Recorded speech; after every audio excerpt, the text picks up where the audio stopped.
Okey, Assalamualaikum warahmatullahi wabarakatuh.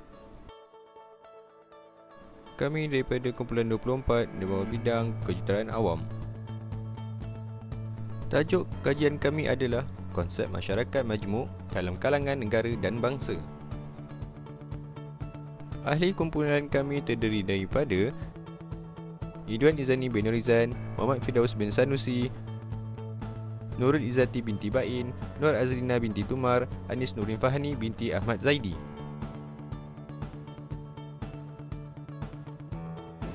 Masyarakat majmuk merujuk kepada beberapa kelompok bangsa atau kaum yang tinggal dalam satu kawasan politik sebagai satu masyarakat tetapi hidup terpisah kerana yang diajarkan oleh sultan mengamalkan cara hidup, adat dan kepercayaan yang berbeza dengan bangsa yang lain.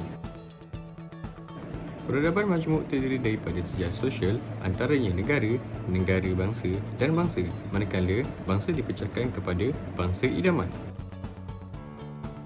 Sejarah sosial pengaruh peradaban dunia dalam pembinaan negara bangsa adalah sejarah di alam Melayu iaitu peradaban peribumi alam Melayu, peradaban Asia iaitu India, China, Timur Tengah, peradaban Barat dan peradaban globalisasi. Manakala peradaban beridentitikan Malaysia adalah kemerdekaan 1957 iaitu negara bangsa, pembinaan negara dan pembinaan bangsa. Pembentukan peradaban majmuk adalah antaranya gabungan atau percampuran beberapa peradaban. Peradaban Melayu menjadi teras kemasukan para pedagang dari India, China dan Timur Tengah. Kemudiannya disusuli dengan kemasukan kuasa penjajah barat, berlakunya kacukan pelbagai punca peradaban tanpa sepadan melalui jaringan digital yang kompleks. Seperti anda lihat pada skrin anda sekarang, ia merupakan satu peta minda yang menunjukkan bagaimana peradaban majmuk terbentuk. Dan kita dapat lihat ia terdiri daripada peradaban Melayu, peradaban India, peradaban Inggeris, peradaban Belanda, peradaban Portugis, peradaban Timur Tengah dan juga peradaban global. Dan ia telah menjadi peradaban majmuk yang dikenali sebagai peradaban acuan di Malaysia. Seterusnya, transformasi sosial ke arah peradaban acuan di Malaysia. Pada tahun 1970-an, negara kita mengalami masalah kemiskinan dan ketidaksamarataan. Pada tahun 1980 hingga 1990-an, telah wujudnya pembangunan, industri dan juga penghijrahan di dalam negara kita. Pada tahun 2000 pula, wujudnya perbandaran dan kelas menengah di kalangan masyarakat di negara kita ini. Akhir sekali, pada tahun 2010, negara kita mula berubah ke arah negara yang lebih maju. Perkara-perkara ini berlaku kerana pelbagai etnik ketamadunan payung anak watan yang membina peradaban acuan di Malaysia. Okey, seterusnya, pembangunan migrasi dan teknologi. Pembangunan migrasi dan teknologi berlaku di Malaysia kerana berlakunya kemajuan dalam melahirkan perubahan sosial. Antara contohnya ialah pertanian sara hidup ditukarkan ke commercial industry, dari miskin ke kelas menengah dari segi wang dan juga ilmu. Aktiviti perdesaan mula berpindah ke aktiviti kosmopolitan. Impak pembangunan, migrasi dan teknologi yang kedua pula ialah berlakunya transformasi sosial yang melahirkan kerencaman sosial berpaksikan budaya moderniti dan kepelbagaian. Dari impak ini kita dapat melihat berlakunya perkongsian nilai sejagat di kalangan masyarakat, persamaan pendapat awam, batas etnik nipis dan tingkah laku horizontal bukan vertikal, iaitu hubungan sosial rentas etnik dan agama. Konsep negara. Konsep negara adalah kumpulan masyarakat mendiami sesuatu kawasan, mempunyai kedaulatan politik dan juga jentera pemerintahan. Sebuah negara yang menurut undang-undang antarabangsa haruslah mempunyai elemen-elemen seperti berikut, iaitu wilayah, kerajaan, kedaulatan dan penduduk. Konsep bangsa. Dari istilah sejarah, bangsa adalah berasal dari bahasa Latin iaitu bermaksud lahir. Menurut Mahyudin, bangsa adalah sekumpulan manusia dengan ikatan tata negara. Ikatan bangsa sering dikaitkan dengan pertalian darah, kekeluargaan, etnik, budaya, agama dan wilayah. Sentimen yang membentuk bangsa ialah perasaan kebersamaan atau belonging together. Kewarganegaraan ialah perihal warga negara, kerakyatan sesebuah negara. Kewarganegaraan bermaksud kerakyatan rupa bangsa dan bangsa seseorang. Setiap negara mengiktiraf rakyat mereka mengikut undang-undang negara tersebut dan membentuk sebuah komuniti politik. Kewarganegaraan juga suatu bentuk kerakyatan atau kedudukan sah yang mengikat seseorang individu dengan negaranya. Konsep negara bangsa. Negara bangsa dilihat sebagai bangsa idaman yang diimpikan oleh sebuah negara melalui konsep satu bangsa, satu identiti. Secara ilmiah, konsep ini menjurus kepada sebuah negara yang berdaulat dengan rakyatnya hidup bersatu padu tanpa dipisahkan oleh sentimen perkauman, keturunan, agama, bahasa, budaya, wilayah dan sebagainya. Naratif negara bangsa Malaysia. Malaysia adalah sebuah negara etno yang menjadikan anak watan sebagai tunjang utama dalam masyarakat yang pelbagai di mana diintegrasikan di dalam perlembagaan. Malaysia menerapkan ruang sivik di dalam governance. Pembangunan negara berteraskan keadilan, keterangkuman dan demokrasi dalam membina negara bangsa Malaysia. Integrasi Malaysia Bangsa Melaya Malaysia. Hegemoni politik memperakui dan menerima anak watan dan komuniti migran diberikan kerakyatan negara.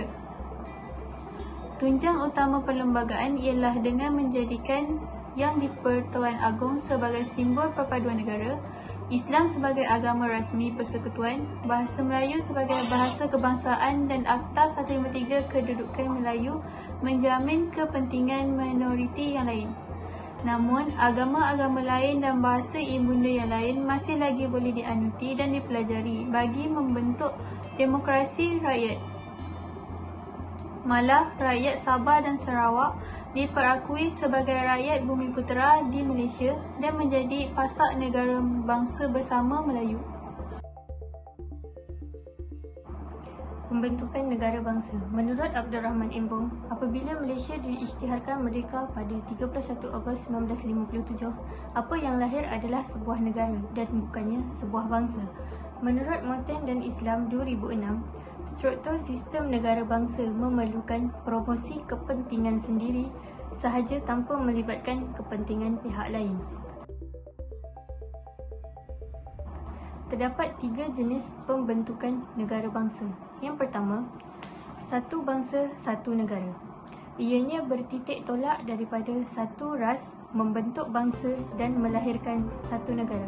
Sebagai contoh, bangsa Jepun membentuk negara Jepun, bangsa Jerman membentuk negara Jerman. Yang kedua, bangsa tanpa negara. Terdapat beberapa bangsa tanpa negara dan menuntut mereka untuk bernegara dan mempunyai autonomi sendiri. Sebagai contoh, bangsa Melayu Patani yang berada di selatan Thailand dan bangsa Kurdish yang bertapak di Iraq. Yang terakhir, negara tanpa bangsa. Berlaku apabila wujud sesebuah negara yang diperakui kedaulatannya tetapi tidak jelas dari segi identiti bangsa yang dibina. Sebagai contoh, negara Malaysia kerana lahir sebagai sebuah negara yang terdiri daripada pelbagai jenis kumpulan etnik yang mengekalkan identiti masing-masing. Setiap negara bangsa memiliki kumpulan etnik asal yang membina dinasti, empayar dan negara bangsa mereka. Pergolakan geopolitik telah membentuk 2 negara iaitu negara bangsa tamu dan negara bangsa settler. Etos bangsa terbahagi kepada 3 iaitu etnik, nasionalisme dan bangsa. Perkataan etos telah mula digunakan sejak zaman Greek iaitu berasal daripada perkataan etika, sikap dan kepribadian serta keyakinan atas sesuatu perkara. Etos bermaksud nilai adat istiadat yang memberi watak dalam masyarakat.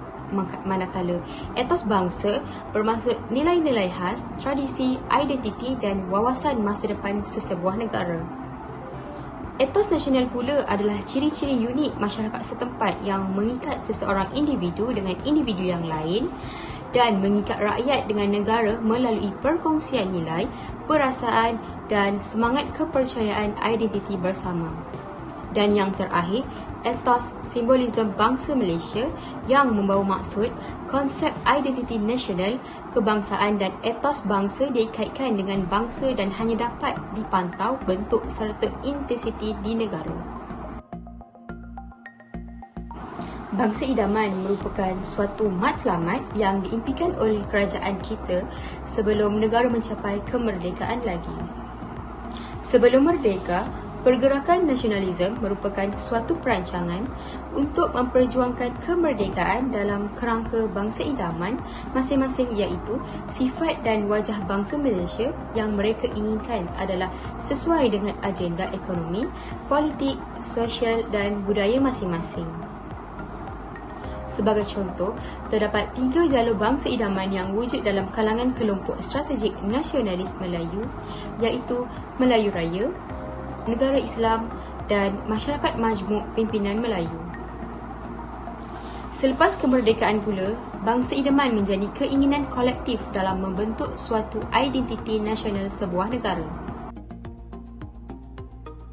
Idea dan wacana mengenai identiti nasional ini merupakan sebuah pernyataan mengenai bangsa idaman atau wajah Malaysia yang kerajaan inginkan. Bangsa idaman telah menjadi pegangan pemerintah dari tahun 1957 sehingga 2018. Setelah diperkenalkan dasar ekonomi baru, bangsa idaman yang dianjurkan oleh Tun Dr. Mahathir merupakan bangsa Malaysia dengan memperkenalkan wawasan 2020 bagi mewujudkan identiti kebangsaan yang inklusif bagi semua penduduk di Malaysia. Setelah itu, Datuk Seri Najib pula telah memperkenalkan gagasan Satu Malaysia sebagai langkah untuk melahirkan sebuah negara bangsa Malaysia yang terdiri daripada pelbagai kaum dan agama agar dapat mengeratkan perpaduan dalam kalangan masyarakat sebagai suatu bangsa idaman.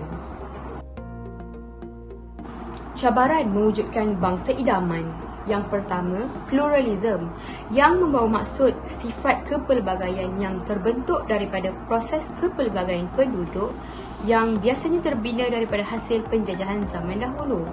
Yang kedua, liberalism yang membawa maksud keserdahanaan atau keterbukaan di mana keterbukaan tanpa had dan manipulasi keadaan sedemikian akan menjerumus kepada penipuan dan menimbulkan perkara-perkara yang akan menggugat kemakmuran dan menyebabkan perkembangan negara akan terjejas.